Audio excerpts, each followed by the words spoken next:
بسم اللہ الرحمن الرحیم۔ سامعین کرام السلام علیکم۔ سامعین کرام، فرعون کے دریائے نیل میں ڈوب جانے کے بعد جب حضرت سیدنا موسیٰ علیہ السلام اور بنی اسرائیل کے ساتھ مصر سے کچھ فاصلہ طے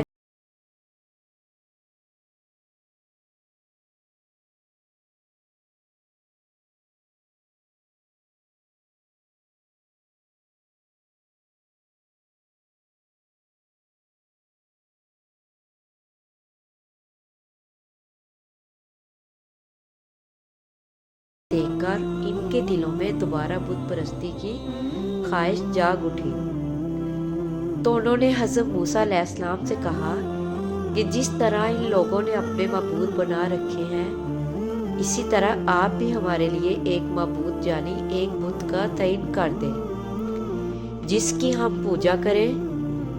بڑی حیرت کی بات ہے کہ بنی اسرائیل اللہ تعالیٰ کی اتنی واضح اور کھلی نشانیاں دیکھنے کے بعد بھی ان سے اسے بلا بیٹھے۔ موسیٰ علیہ السلام نے ان سے کہا، تم کتنے جاہل لوگ ہو، یہ بت پرست لوگ جس کام میں لگے ہوئے ہیں یہ برباد کرنے والا کام ہے اور سب سے بےہودہ کام ہے۔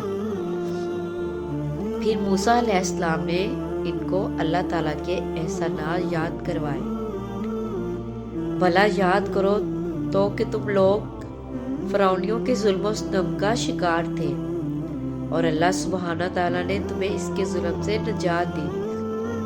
تم اس خدا سے روگردانی کرنا چاہتے ہو جس نے تم پر احسان کیے ہیں، اور اس پروردگار کو بھول گئے جس نے تمہیں ذلت اور بدبختی کے گڑھے سے نکال کر خوش بختی کی منزل تک پہنچایا ہے۔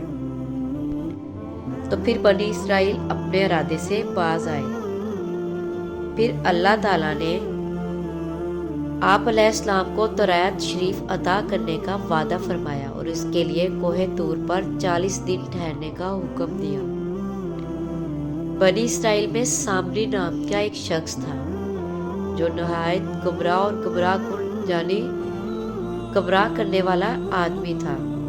اسے سونا چاندی ڈالنے کا کام آتا تھا۔ لوگ اس کی بات کو اہمیت دیتے تھے اور عمل کرتے تھے۔ چنانچہ جب اللہ تعالیٰ سے کلام کرنے کے لیے حضرت موسیٰ علیہ السلام کوہ طور پر تشریف لے گئے تو ان کے جانے کے 30 دن بعد سامری نے بنی اسرائیل سے وہ تمام زیورات جمع کر لیے جو قبطیوں نے ان کے پاس بطور حفاظت رکھوائے تھے جب بنی اسرائیل نے اپنی عید کے دن قبطیوں سے استعمال کی خاطر لیے تھے، اور فرعون کی اپنی قوم سمیت ہلاکت کے بعد واپسی کی صورت نہ رہی تھی، تو یہ زیورات بنی اسرائیل کے پاس تھے۔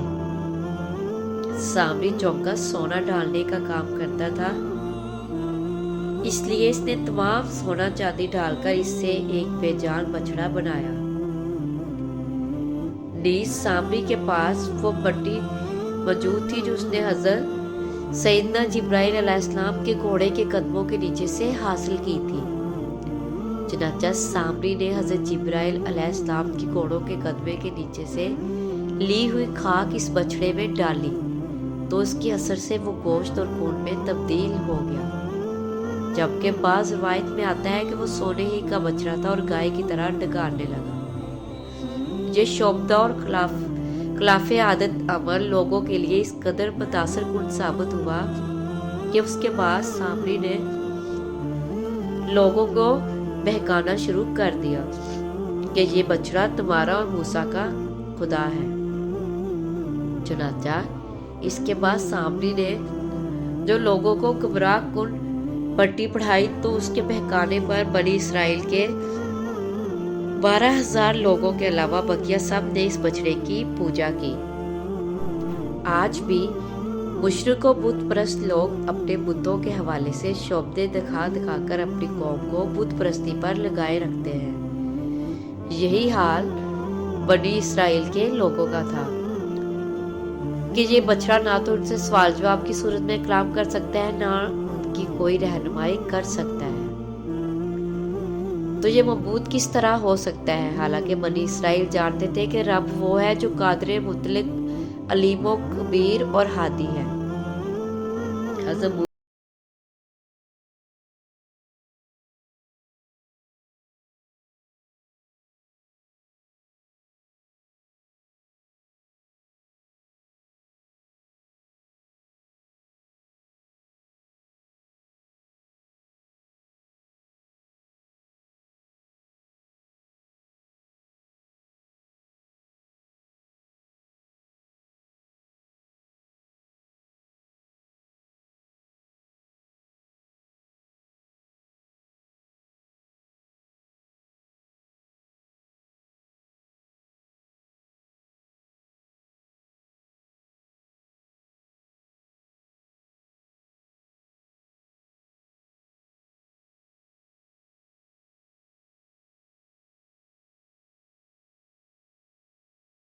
بہت زیادہ غم و غصے میں بھرے ہوئے تھے۔ آپ کا غصہ سامری اور اپنی قوم کے جالوں پر تھا جنہوں نے بچڑے کی پوجا کی، کیونکہ اللہ تعالیٰ نے حضرت موسیٰ علیہ السلام کو پہلے سے بتا دیا تھا کہ انہیں سامری نے گمراہ کیا ہے۔ حضرت موسیٰ علیہ السلام نے اپنی قوم سے فرمایا، تم نے میرے بعد کتنا برا کام کیا کہ بچڑے کو معبود بنا لیا اور بقیہ لوگوں نے روکنے میں پوری کوشش نہ کی۔ تم لوگوں نے جلد بازی کی اور حکم خداوندی آنے کا بھی انتظار نہیں کیا جو میں لینے گیا تھا۔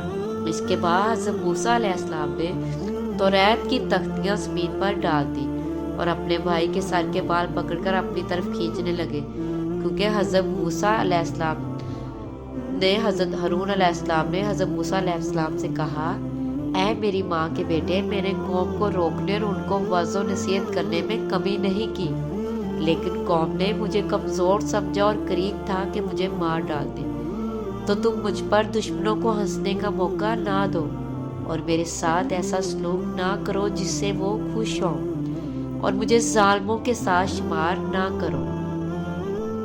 چنانچہ حضرت موسیٰ علیہ السلام نے اپنے بھائی کا عذر قبول کر کے بارگاہ الہی میں عرض کی، اے میرے رب، مجھے اور میرے بھائی کو بخش دے اور ہمیں اپنی خاص رحمت میں داخل فرما، اور تو رحم کرنے والوں میں سب سے بڑھ کر رحم فرمانے والا ہے۔ اس کے بعد حضرت موسیٰ علیہ السلام سامری کی طرف متوجہ ہوئے اور فرمایا، اے سامری، تو نے ایسا کیوں کیا؟ سامری نے کہا، میں نے وہ دیکھا جو بنی اسرائیل کے لوگوں نے نہ دیکھا۔ حضرت موسیٰ علیہ السلام نے فرمایا، تو نے کیا دیکھا؟ اس نے کہا، میں نے حضرت جبرائیل علیہ السلام کو دیکھا اور انہیں پہچان لیا، وہ گھوڑے پر سوار تھے۔ اس وقت میرے دل میں یہ بات آئی کہ میں ان کے گھوڑے کے نشان قدم کی خاک لے لوں، تو میں نے وہاں سے ایک مٹھی بھر لی، پھر اسے اپنے بنائے ہوئے بچڑے میں ڈال دیا۔ میرے نفس نے مجھے یہی اچھا کر کے دکھایا، اور یہ فعل میں نے اپنی ہی نفسانی خواہش کی وجہ سے کیا، کوئی دوسرا اس کا باعث و محرک نہ تھا۔ سامری کی بات سن کر حضرت موسیٰ علیہ السلام نے فرمایا، تو چلا جا بس، بے شک زندگی میں تیرے لیے یہ سزا ہے کہ تو کہے گا نہ چھونا، اور بے شک تیرے لیے ایک وعدے کا وقت ہے جس کی تجھ سے خلاف ورزی نہ کی جائے گی، اور اپنے اس معبود کو دیکھ جس کے سامنے تو سارا دن ڈٹ کر بیٹھا رہا۔ قسم ہے ہم ضرور اسے جلائیں گے، پھر ریزہ ریزہ کر کے دریا میں بہائیں گے۔ تمہارا معبود تو وہی اللہ ہے جس کے سوا کوئی معبود نہیں، اس کا علم ہر چیز کو محیط۔ چنانچہ سامری کا مکمل بائیکاٹ کر دیا گیا اور لوگوں پر اس کے ساتھ ملاقات، بات چیت، خرید و فروخت حرام کر دی گئی، اور اگر اتفاقاً کوئی اس سے چھو جاتا تو وہ اور چھونے والا دونوں شدید